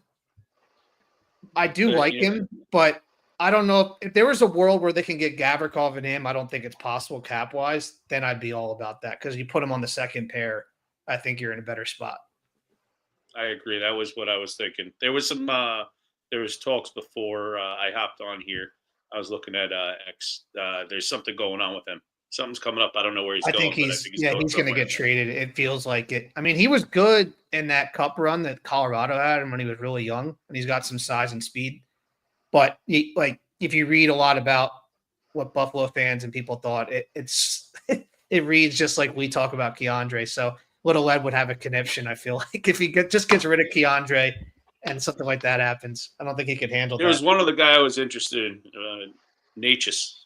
That's another guy. Yeah. That's another that would fill that spot that you're talking about, Coach. Yeah. I like him too because he could play center and wing, and then whatever Mika, wherever he's playing, you can move it, and he's got speed. I would love that. That feels like he moves the needle for me. And that seems like and you're picking up a guy that was coached by Brindamore for what, 4 years? Correct. And he was really good when he went over to Colorado. He was jumped right in and didn't miss a beat. So you can play with top players clearly. plays all is it a- situations. I would Not, be all about not a that. pipe dream, I hope. That'd Yeah, be a nice I know. pickup. That would be a Keandre. Like that's what I'm looking for in the Keandre trade. Like maybe you have to add a second round pick or maybe add Altman, but that's the trade for me. Keandre, you bring back a young impact forward, and then Gabbert. Does Colorado need a D? Yes, because I think they're trying to get rid of Gerard on the left side. So, They're going to replace Ryan Lindgren with Keandre Miller. yeah, that'd be something. Yeah, I saw Lindgren's probably going to end up in UFA. Yeah. But yeah, you guys that nailed with everything for me. But I mean, I should mention that like Larry, we should touch on Larry Brooks' article yesterday, which put me in a sour mood. I texted you, Mark. I texted Cousin Ed. I was bummed reading that article. So his report was that the Rangers are not going to offer sheet anybody, despite them keeping the pick. That Keandre doesn't maybe have as many suitors as what's rumored. And that the Rangers had interest in, like, and if Keandre didn't get, or they didn't find an offer for Keandre, that theoretically they could bring him back on a cheap 1-year deal after arbitration. And I could love to see his face if that happened. But can I just say one thing? Yep. Can Larry Brooks just go away? Why does he got to leak all this information? He's like the guy in the CIA that gives these fake leaks and shit. It's so annoying. Business. Let funny. The team make decisions because what he's saying is affecting what the value of Keandre. I said that to PJ. If he puts that rumor out that there's not a lot of offers, then that's less leverage for the Rangers. So you're hurting the team. I take what he says with a grain of salt. Yeah, but you know what? When other teams hear that there's a rumor, now it's in their head. Now they call Drury and they say, I think you're full of shit. There's not as many smoke, there's fire. Are you saying perception's reality? Exactly. It's always what's funny, 2 or 3 weeks ago, Larry Brooks's article before this all started was that everyone's on the table unless you're Fox or Igor, and that even they want to go lateral just to change up the mix, and that Keandre's gone all this. So like it's funny how it flip-flops like that. But I want to also bring up N Vitale. She's gonna get me mad all over again. She asks, what article got you more annoyed, the one from Brooks or the Peter Ball article in The Athletic? I don't know if you guys, I sent that in the group, me and Cousin Ever going back and forth on that. They kind of chronologically went through last season, and it got me so mad all over again, reliving how bad last season was. So let's move on before we get to free agency. The only other move I want is hire Tortorella just to do press conferences with Larry Brooks. He's going to be the PR guy? Beat him up at the bus stop. Yeah, he's the press secretary. He's the Rangers press secretary.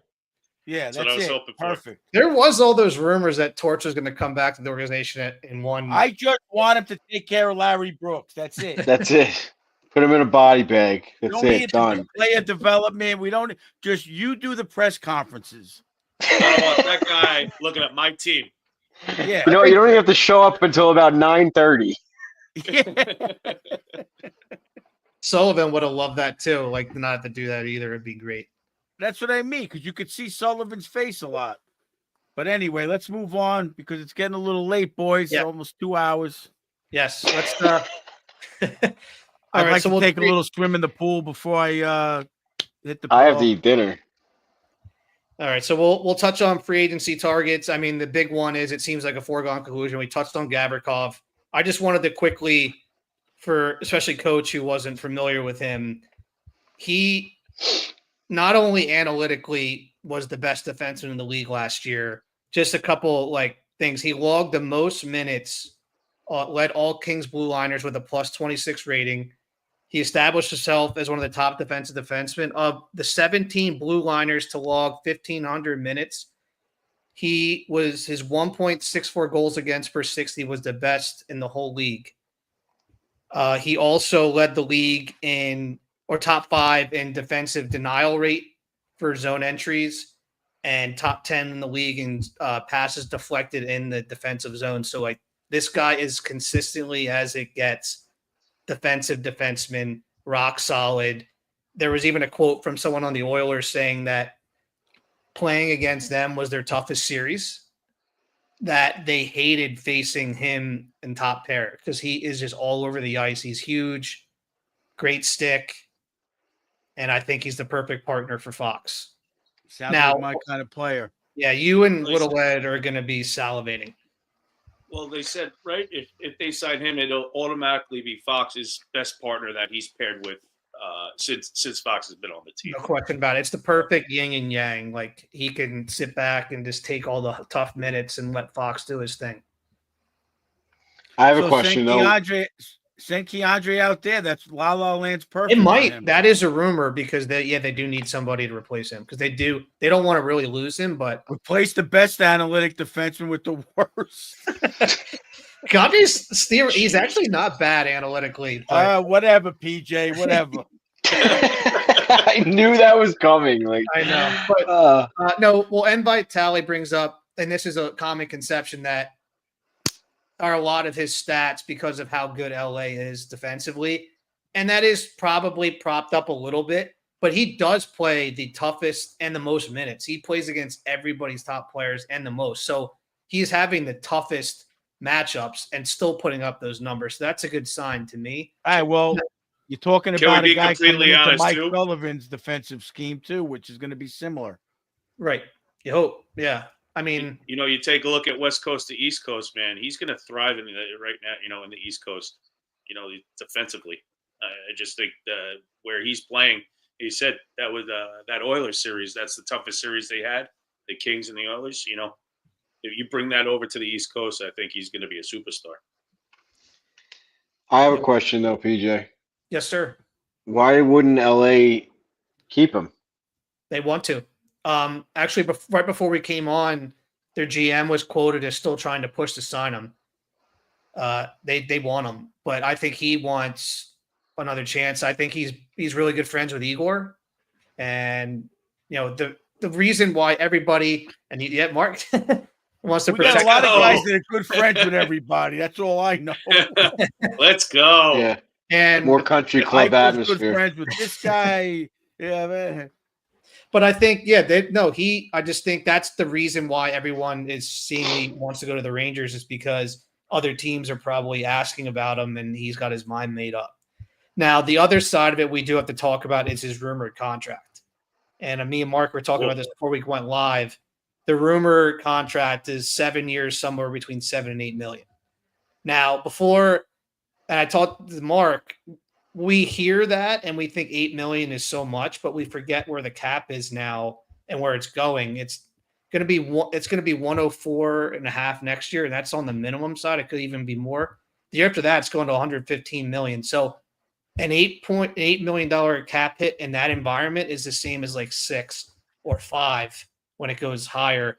So in reality, that cap hit, while it looks a lot, it really isn't in the next year or two. PJ, I wasn't worried about the money. I was worried about the term. You hope he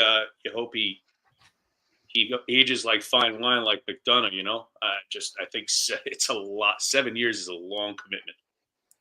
My retort to that, and I think we talked about this before too, is Drury has shown that these long-term deals he can get out of it when he wants to. He's done it with Kreider, did it with Trouba. Now Mika's a different story because there's no move, and Vitale. I have no problem with the long term, but not on no trade or anything. Right, and that's what Vitale brings up too, and Mark. So yeah, as long as the last half of that contract he doesn't have a no move clause where he's unmovable, I don't care because if the back half he's movable like Kreider was or whatever, who cares? And at that point, 7 years from now, I mean, who knows where we'll all be or what's been going on, So especially if they somehow win a cup, who cares? I'm worried about right now. Cousin Ed will be a Panthers fan by then. No, little Ed will be next year at this rate. Yeah, Hey, they look like, guys, before we go again, they look like they're having a blast. You could say they're arrogant, whatever. Those guys are having a blast. I can't hate them for enjoying the run and what they're doing. No, Teamwork. you win back-to-back cups. In my mind, you can do whatever the hell you want. They're in the Bahamas. I see they're all over. They're on the beach. They're in the bars. They're with the fans. If the Rangers win the cup, they're not bringing the cup to like all these bars around the garden. You're not going to. They better bring it to Tracks. They will. They Yeah, better bring it to tracks. And then when they won in '94, they were in the clubs and everything. So, are you kidding me? I think if the Rangers ever win, I don't remember. I don't remember that, PJ. I mean, I was 6, but I just remember the stories. I don't remember it being like that. If the Rangers They ever weren't win, you think you're gonna see like Mika out at the clubs and stuff? He's gonna be at home with his daughter and shit. No, He's going to be DJing the party. Yeah, he'll be DJing the Yeah, party. give me a break. Let's hope we have that debate. The fact that they won and debate how they partied. But I was gonna say I hate how much I want to admit this, but I hate how much I like Marchand. Like him, the way he's partying and rubbing everyone's faces, you gotta respect it. Yeah, You guys are beasts. I would love for the Rangers to have someone like him. He's kissing his daughter on the way out of the locker room, but he's out there beating the shit out of everybody and scoring goals. So you know what? If Mika's doing that in the warm up, he's going out scoring 40 goals. He can kiss his daughter all day. But if it's going to affect your game, then no good. I can't wait to clip that. No good. I think when you're the runner up for the Conn Smythe, you're allowed to do that. Yeah, I mean, come on, the guy goes out there every shift. He's freaking. It's incredible. Like it's his first shift of his career. But yeah, for real, he said that too on Chicklets. He said he feels like he's a rookie again. Yeah, he got you can tell he got reinvigorated. You know, it was a perfect get, and that was kind of the whole Kachuk thing. They were able to do that. Hey, Coach, you think Berard could be a guy like Marchand? No. Come on. I think Cooley can. Cooley. I think Cooley has and he said it when he got drafted. He wants to be like Tom Wilson. He wants to be like that aggravating menace. He got the size, so that would be ideal. I don't think he could be like Marchand. I don't see that personally. I mean, I could be wrong, but I don't see it. Like I said, I love the kid. He's got a great attitude. He tries, but I don't see that happening. Well, he'll turn into that when he plays on Florida. Oh, God. Everyone that but does. Again, you got to create that culture. You go there, and the stuff that Bennett does, the stuff that Marchand does, the stuff that Kachuk does, it just creates this atmosphere where they all want to do it. Reinhardt's doing it a little bit. Barkov is freaking behind the net, not throwing elbows, but he's making, things happen. Playing with a cut hand. He's punching guys a little, It creates this atmosphere where they're all like, did you see that? We've all been in that situation playing where the things happen in your locker room and you're loving it. And each guy's pumping each other up. You did something stupid, but you're like, oh, that was great. I got him in the corner, Do we see that on the Rangers? I don't see that attitude, That's what I was just saying. Like, it's sad when I can't even picture Mika out with the team having fun. No, not like that. There's just no camaraderie at all. This is going on like a week. It's going on like over a week. Every day there's different pictures. I do think I hope the room's going to change. It's going to change. It has to. It has to. Doesn't have a choice. And what was the quote that you sent Little Ed a few months ago about Florida? And Nate Schmidt, he talked about how when he first got there, he was new to Florida this year, and he did some offensive dipsy-do or something like that. And they're he came to the bench and they reined him out. They said, we don't do that here. So it's like the players he made a bad play in a preseason game too. It was very early on in his tenure with Florida, and they said we don't do that here. Yeah, I sent it to our captains on Stony Brook. I said, this is the tone you guys have to set for your team. Right. It's got to be. Early. It's got to be. No matter how old they are, no matter who they are. Nate Schmidt's been in the league for how long? He came close with Vegas. He's been and he's still, whoever on Florida still had the balls to go up to him and say, hey, we don't do that here. It's a different atmosphere. And that's the type of player, we keep saying it. I think next episode, we're doing the captains, who we think who should be the captains of the team. But a player like JT Miller, we look at him and he's got to be that player to be listen, we don't do that here.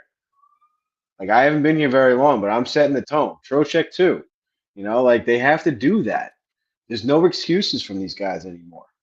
Yeah. And that's Like, where, when they talked about Laviolette not going in the locker room and everybody made a big deal about it, that's where that stuff happens. Right. The coach at that point, the coach coaches in practice, video rooms, and at that point, it's like, no, the captains or other players are like, what the hell was that move you did there? You know, you're gonna blow the game. You know, it doesn't happen. You know, that's Finish where that check. comes in. Win that battle in the corner. Get in front of the net. Anything. Like, And you know, it just- JT was like that in Vancouver, and that was part of the reason. Like some guys were maybe rubbed, or Pedersen was rubbed wrong because he's in the face. And I think I'm hoping that JT now, that as a full season starts fresh, not coming in mid-season, then now he can take the, bull by the horns and be that guy in the locker room.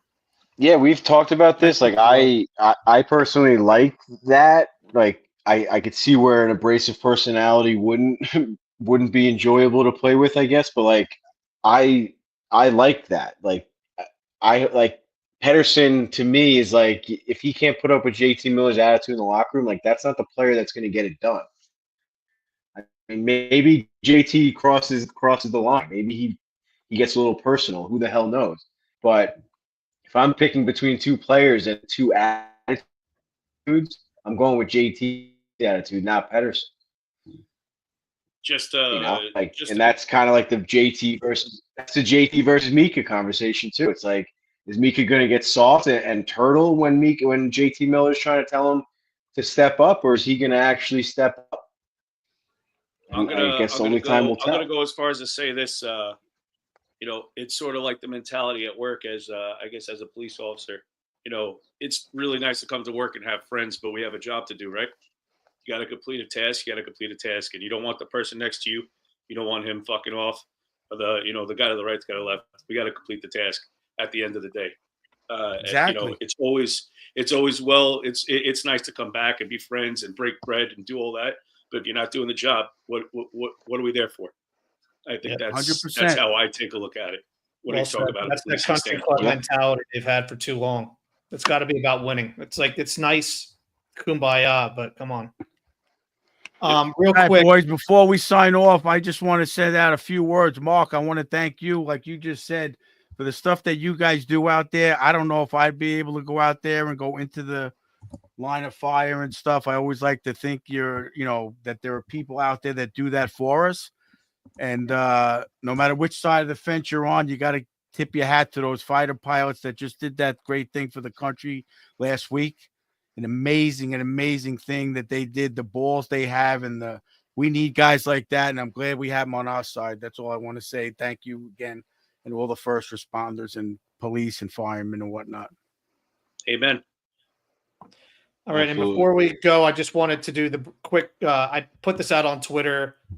The bracket winner was Go Habs Galley. Unfortunately, online, it doesn't show their name or any tag other than that. So if that's you, DM us on Instagram or Twitter with your contact information or verification so we can get your Sam Rosen plaque. So still waiting to hear back. Or comment on this video. However you can get in touch with us, get in touch with us. Yeah, if you don't claim it, go to my room. Yeah. Who came in second? I believe I promised some Rangers Ed merch to whoever came in second. Yeah, let me see real quick. I don't know if it was my friend Hirsch or not. Sorry about this. I'm pulling it up right now. No worries. Yeah. I'll tell you what. I know where I came in. Almost probably dead last. I think my wife came in fourth. We'll make the full announcement on Instagram with the first, second, and third place winners. All right. See, yeah, we'll pull it up. But hold on, I got it right here. I did all the work anyway. It is. Oh, it was my friend Hirsch 20. That's fine. I thought it might have been because it was funny. It was between him and that Go Habs Galley. Whoever would have won the cup would have won it. Hirsch had Edmonton, and the other guy had Florida or Gal. Oh wow, good. So yeah, it shook out that way. Yeah. All right. Well, definitely. 2 weeks. We'll recap all the moves. Hopefully more. The draft, Abrikov and Miller, but we'll see. Stay tuned. Hopefully some good action. Captain's picks. Yeah, first round is Friday. Second round through seventh round is Saturday, and then free agency is next Tuesday. So I will keep you boys abreast in the chat like I always do. I'd like to say thank you again, guys, for letting me sign on with you. I really enjoy taking the time and being here with you and being able to chat back and forth. You know, you can listen to so much, but it's nice to talk about it too. For sure. I appreciate you guys Good just as job, much Mark. as you appreciate me. You're a natural on here. It's Absolutely. great. It's I told them when I started doing this with them, it's cathartic. It's a nice outlet to kind of, you could tweet all you want or text friends, but it's nice to do a little long form. If you find something you like to do, it's not a job. Bingo. Bingo. Roger. Well, Mark, it's a pleasure to have you. We got some left winger depth in the show, just like the Rangers need, whatever. But yeah, good shit, guys. Good episode. Fans, thanks for always coming in. Paul, Chris, all the usuals. John, Greco, thanks again. And Vitali, of course. Killjoy was very busy in the chat today. So yeah, we love that, guys. Thanks for being a part of the show. You guys are all part of it, just like we are.